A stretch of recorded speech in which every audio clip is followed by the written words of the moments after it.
Voltamos a apresentar o TV Câmara Entrevista, hoje falando sobre a guarda responsável de animais, contando com a participação da diretora de proteção animal, Joelma Prilips. Bom, Joelma, a gente conversou um pouco no primeiro bloco sobre diversos assuntos, né, acerca desse tema, a adoção responsável, o fato do tutor, né, ter que se doar um pouco pelo animal, né, todo esse mecanismo, né, todas essas questões que envolvem, né, uma adoção consciente, além também temos conversado um pouco sobre o abrigo, né, municipal.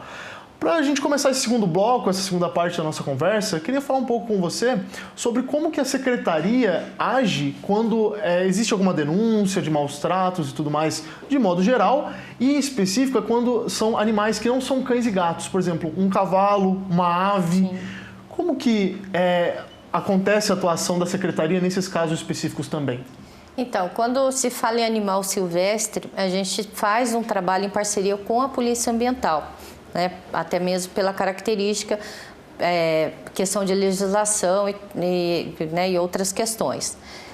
Quando a gente recebe um chamado de algum animal silvestre, a gente tem um biólogo, ele analisa a condição do animal, né, porque se o animal estiver machucado ou né, tiver sofrido alguma mutilação ou coisa parecida, a gente precisa encaminhar ou lá para o CRAS da Univap, ou para a Polícia Ambiental, para que eles levem até o IBAMA, né, para que esse animal seja recuperado e, se possível, tenha retorno à natureza. Quando o animal está sem nenhuma lesão, a gente recebe muito chamado para gambá. Né? Eles saem, às vezes se escondem, porque o que acontece? A gente está cada vez mais invadindo o espaço dos animais. Dos animais, né? Essa é a realidade. realidade. Eles, às vezes, dependendo de onde eles estão, a comida vai ficando escassa e eles acabam invadindo a casa da pessoa em busca, igual foi há uns 15 dias atrás, um gambazinho entrou e estava dormindo dentro de um armário lá que a mulher tinha na parte de fora da casa, né? Ela foi abrir a porta e se assustou. Ele não vai atacar ninguém, nenhum animal silvestre te ataca, você está passando, ele vai voar ou vai pular em cima de você. Ele vai fazer para se defender. Então, quando ele se sente acuado, com medo, ele vai ter uma reação que é o comportamento natural dele, de defesa. Então, a gente já recebe muito chamado, principalmente para essas situações de gambá.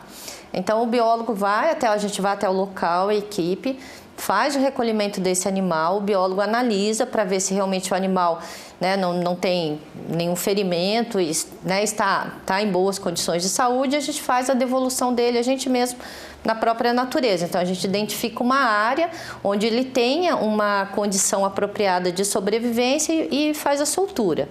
Animais grandes, como por exemplo capivaras, principalmente aquelas, né, tem umas que são bem grandes, sim, a gente ainda não tem os equipamentos necessários para poder fazer o recolhimento delas.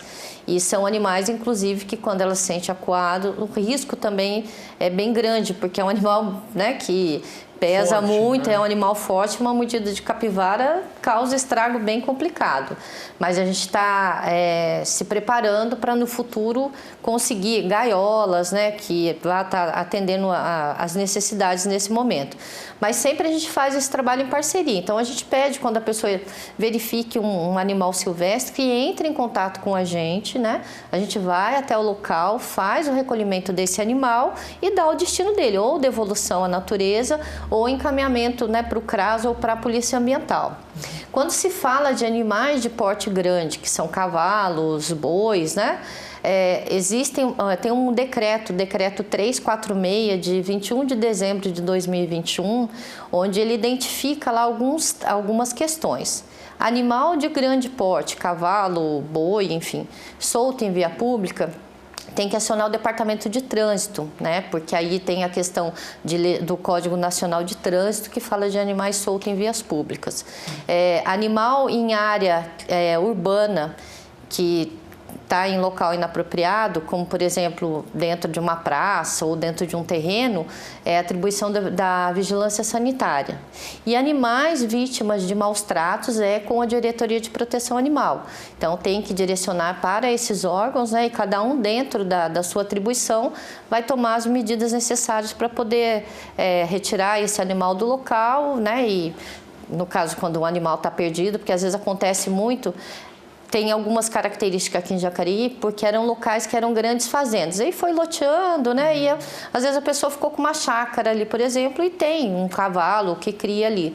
Muitas vezes a gente, né, esse cavalo escapa, rompe a cerca ou alguém corta a cerca e ele acaba saindo e indo por uma via pública, né? Então tem um risco de acidente e normalmente um acidente com o equino pode ser um acidente fatal tanto para a pessoa quanto para o animal. Então tem que ficar bem atento com relação a isso. Um outro recadinho que a gente dá, que é extremamente importante, é com relação às serpentes, às cobras. Achou uma cobra, não mate ela, ela tem uma função extremamente importante na natureza. Então, identificou o animal, deixa o animal quietinho, aciona a gente, ou o bombeiro, ou a polícia ambiental, a gente vai até o local, faz a retirada desse animal e a gente faz a devolução. A semana passada, a gente recebeu uma cascavel, e aí a gente andou, achou um local, né, apropriado e fez a devolução dela. Porque às vezes a pessoa pega e mata, a gente entende que tem medo e tudo mais, mas é assim... Surge o receio, né? Mas o bicho tá ali, ele não vai sair dali e vir para cima de você, ele vai ficar quietinho. Então, se afasta, né? Fique numa distância segura para que não aconteça nenhum acidente com você e acione a gente. Porque eu falo assim, se a gente ficar todo animal que aparece, principalmente esses uns que têm uma função extremamente importante na natureza, todo mundo ficar, né, matando por medo, né? Ou porque acha que tem que matar porque o animal está ali no lugar errado, na hora errada, a gente acaba causando desequilíbrio na natureza, né? Então a gente tem que ter essa preocupação, porque cada espécie tem um papel extremamente importante. Então, se a gente não cuidar disso, vai chegar um momento que começa a ter tanto desequilíbrio, porque aí começam a aparecer algumas pragas que são controladas por esses animais, né? Que esses animais se alimentam, né, de roedores, por exemplo, de alguns insetos. E se a gente não tem esse controle biológico, que a gente, né, fala que é o controle natural para esse tipo de praga, daqui a pouco a gente, né, vai ter um descontrole total com referente a isso. Com certeza. Acaba sendo importante você explicar um pouco sobre essa situação, porque muitas vezes a gente não tem noção a quem recorrer, né? Porque muitas vezes a gente também pensa nos cães e gatos, nesse tipo de abandono, mas é importante saber também de quais seriam, né, as autoridades, né, ambientais que cuidam desses animais silvestres, como você bem pontuou. Hoje também a gente tem um apoio, né, da própria Guarda Ambiental, eles também fizeram treinamento tanto para a identificação de maus tratos de animais domésticos, né, cães e gatos, quanto para resgate de animais silvestres. A gente passou por um treinamento com a equipe lá do CRAS, da Univap em São José, então todo mundo fez o curso de como fazer a captura de forma correta, né, para evitar acidente, de que forma fazer o manejo, né, fazer o transporte desse animal, justamente para que também, né, não ocorra nenhum acidente com o animal e a gente consiga desempenhar bem esse papel que é de proteger os animais. Bem como você até salientou agora, as pessoas que estão trabalhando com isso são capacitadas, né, fizeram cursos específicos para saber como lidar com a situação em que, né, podem encontrar o animal. Então acho que acaba sendo bem bacana você pontuar essas coisas para a gente acabar, né, falando aqui também no programa. Para a gente seguir nossa conversa, eu gostaria de chamar uma arte com alguns dados, até de castrações que a gente já comentou, mas acaba sendo bacana ouvir você. São dados da Secretaria de Meio Ambiente, então com certeza você tem bastante familiaridade com eles. Ali a gente tem um número, né, das castrações que ocorreram ano a ano. Em 2018, 2.577, 2019, 2.783. Em 2020, imagino também por conta da pandemia, né, o número caiu, 1.851, 2021, 1.964 e até o momento, em 2022, 1.156. É a pandemia, né, realmente que infelizmente, assim, na época de pandemia, todos os recursos de todos os municípios, né, tinha uma necessidade que precisava ser, né, usado, que foi por conta da saúde, né?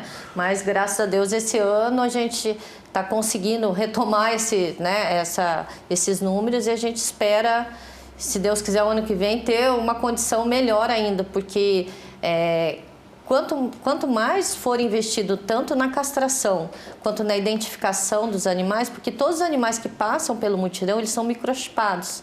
Então, aquele microchip daquele animal fica vinculado com os dados do tutor do animal. Sim. Então, se esse animal é encontrado na rua, se ele abandona, a gente consegue tutor, né? localizar o responsável pelo animal. Sim. E aí, se o animal está perdido, a gente faz a devolução, né? Orienta a pessoa para colocar aquela coleirinha com identificação. Eu falo, não precisa nem ser com aquela plaquetinha, você pode pegar a própria coleirinha de couro, compra aquelas canetas, né, que não sai com água e marca ali seu telefone. Tem algumas ideias, tem alguns microchips que eles vêm com uma medalhinha que é um QR Code. Então, o animal está na rua, você consegue identificar por aquilo dali, né? Porque hoje em dia o celular, todo mundo tem o celular na mão, então fica até mais fácil para poder fazer identificação. Mas é extremamente importante essa questão da castração, como a gente já mencionou, quanto da identificação do animal, justamente para não ter tanto animal abandonado também, né? Com certeza, esse mapeamento realizado acaba sendo de suma importância. Sim. Outros 2 números importantes nessa arte teria a média de 8 chamados por mês em 2022 com relação ao número de atendimentos a animais abandonados ou às pessoas que não querem mais o animal, e 42 animais doados em 2022 entre cães e gatos. Sim. Essa média de abandonos, que seriam 8 por mês, mais ou menos, né? E 42 adotados, tem sido... Como que tem sido recorrente? Como que você tem analisado isso? Esses animais têm ido para o abrigo? Essa entrada e saída, a demanda tem sido atendida? Como você vê isso? Normalmente, como essas demandas que a gente recebe, e isso é só a gente, tá? A gente não insere aí os dados dos chamados que as ONGs recebem, porque as ONGs também recebem muito chamado de animal que a pessoa não quer mais, ou de animal que foi abandonado, e o número de adoção também feito pelas ONGs também tem um número bem significativo, né? Elas fazem evento de adoção constantemente. Esse número de 2022 agora, desses chamados, a gente fez uma média por mês, né? Tem uns que são um pouco a mais, outros um pouco menores. Então, são animais que às vezes a pessoa ou aparece no portão da casa da pessoa, ou a pessoa passa em algum local e verifica, né, que esse animal está numa condição ali que caracteriza como abandono, e a pessoa entra em contato com a gente. Muitas vezes acontece, é uma coisa que é importante também a gente orientar as pessoas, às vezes o cachorro da pessoa escapa, né, sai para a rua, se perde. É importante a pessoa divulgar nas redes sociais, não só dela, porque às vezes a dela, né, não atinge um número tão grande de pessoas, mas pedir para os canais de comunicação. Hoje a gente tem alguns jornais que já ajudam nessa divulgação, né, entrar em contato com as ONGs e passar, porque as ONGs também têm um grande alcance, avisar a gente, porque também chega muita informação. Já teve vários animais que a gente conseguiu identificar que eles não tinham sido abandonados, que eles estavam perdidos, e conseguimos identificar quem era o dono e o tutor e devolver para a pessoa. Aí a gente faz um trabalho de alguns animais, por exemplo, que acabam não indo para o abrigo. Por quê? Principalmente filhotes, porque a nossa estrutura lá não tem como abrigar filhotes. Mas a gente tem algumas parcerias com algumas pessoas, né, que pedem ajuda para a gente nesse sentido de ajudar a castrar, encaminhar para a adoção, dar todo esse suporte, e a própria pessoa faz o lar temporário para o animalzinho. Então, isso facilita bastante. E eu falo, às vezes o animal um lar temporário é diferente de um animal um abrigo, porque no lar temporário, muitas vezes, a gente já teve vários casos que a pessoa ligava para a gente, tem uma cadela que está aqui na minha rua e ela tá para dar cria. Então, seria uma cadela, vamos supor que abandonada. Isso, que eu imaginei um caso também que ela é cuidada de uma maneira comunitária. Isso, tá?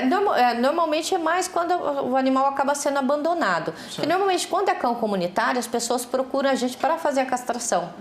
Então a gente, né, tem um cuidado com ele, né? E acaba ali, que meio que, né, a população daquele entorno ali acaba todo mundo meio que sendo dono e cuidando desse animal.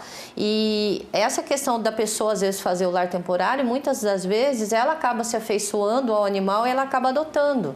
Então isso ajuda bastante. tanto na questão, né, do animal estar num lugar onde ele tem um pouco mais de atenção, de carinho, né, vai ter um atendimento um pouco diferenciado, né, e facilita para a gente também, até pela questão de espaço físico, de mão de obra para poder estar cuidando desses animais. Sim, com certeza. O que a gente percebe é que, assim, realmente esse ano diminuiu bem as adoções, tá? Isso caiu bastante, né? Não sei se porque as pessoas voltaram à sua rotina, né, começou a voltar à rotina normal de vida.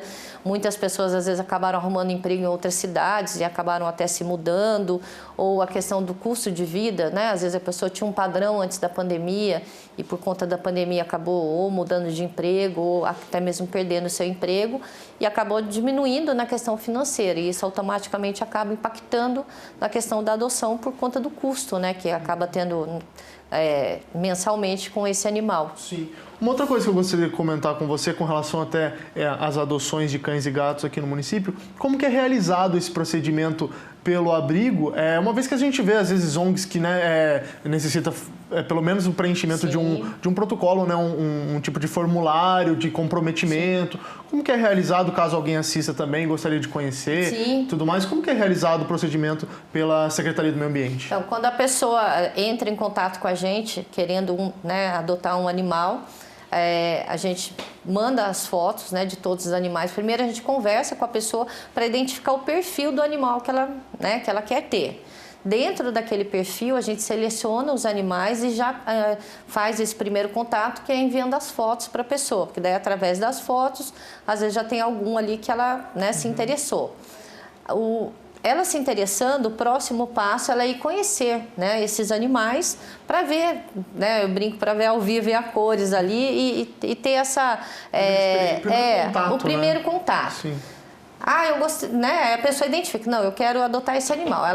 Ela passa por uma entrevista, né? Porque a gente conhece o perfil dos animais, a questão do espaço físico, a questão da segurança, de não ter risco do animal sair para a rua, a questão se todo mundo da casa está de acordo, se ninguém tem problema de alergia, né? Tem uma série de questões, uma série de perguntas, de critérios que a gente analisa. Passando essa fase, estando tudo ok, a gente libera a adoção para a pessoa. E o que a gente costuma fazer? A gente faz um esquema que algumas ONGs, inclusive de fora do Brasil, adotam, que é o 333. Após o terceiro dia da adoção, a gente faz contato para saber como tá. Depois de 3 semanas, a gente faz novamente outro contato, né? E, se possível, uma visita. E aí, depois, após 3 meses. E aí, a gente tenta fazer um controle uma vez por ano, mandando uma mensagem, né? Como que tá, se tá tudo bem. Mas o que é mais interessante, porque, assim, alguns animais que foram adotados, que estavam lá no abrigo, as pessoas mandam mensagem para mim, né, vai pro banho ou coisa parecida e manda foto. E a gente teve um caso muito bacana o ano passado, uma família que nunca tinha tido cães, nunca tinha, né?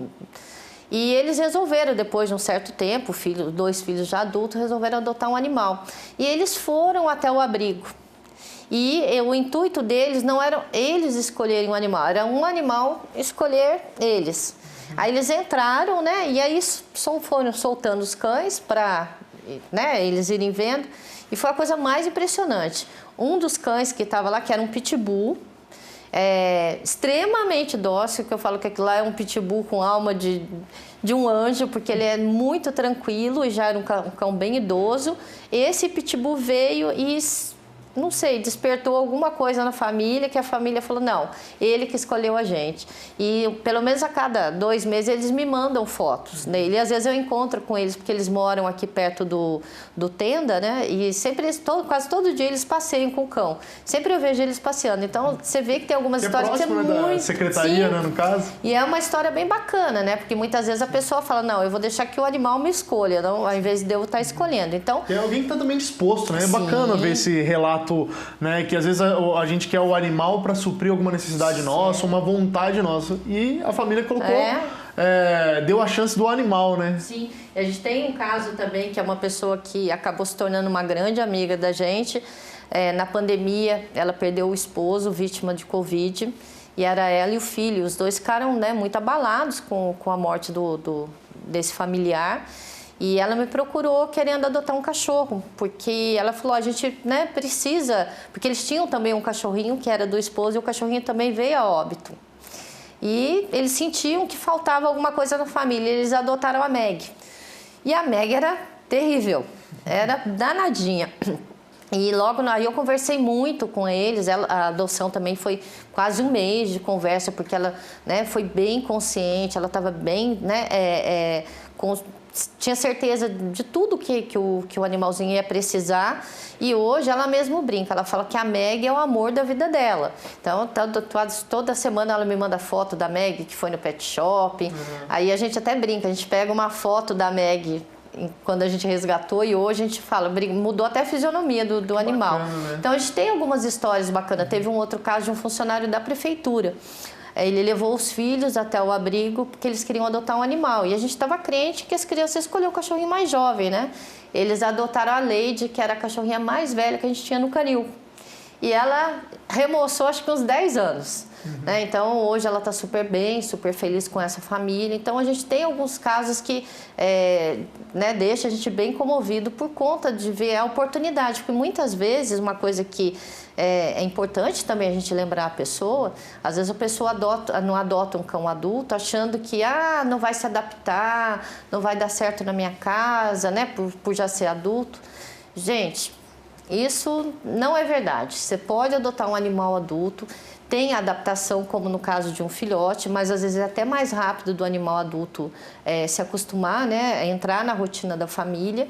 Então as pessoas têm que ter esse conhecimento justamente para dar oportunidade para um animal adulto, que ele vai fazer a alegria da família do mesmo jeito que um filhote e com uma tranquilidade a mais, né? Porque o filhote faz bagunça, né? Até aprender, destrói as coisas. Sim. Depende muito da pessoa, né? Porque fica sozinho e começa a chorar. E o adulto não, ele já tem um outro perfil, né? Já pouco tem até de mais independência, dependendo do caso, né? Aí você pode sair para trabalhar tranquilo, ele não vai ficar chorando e ele vai, passado pouco tempo, você vai ver que ele já está super bem adaptado dentro da rotina da família.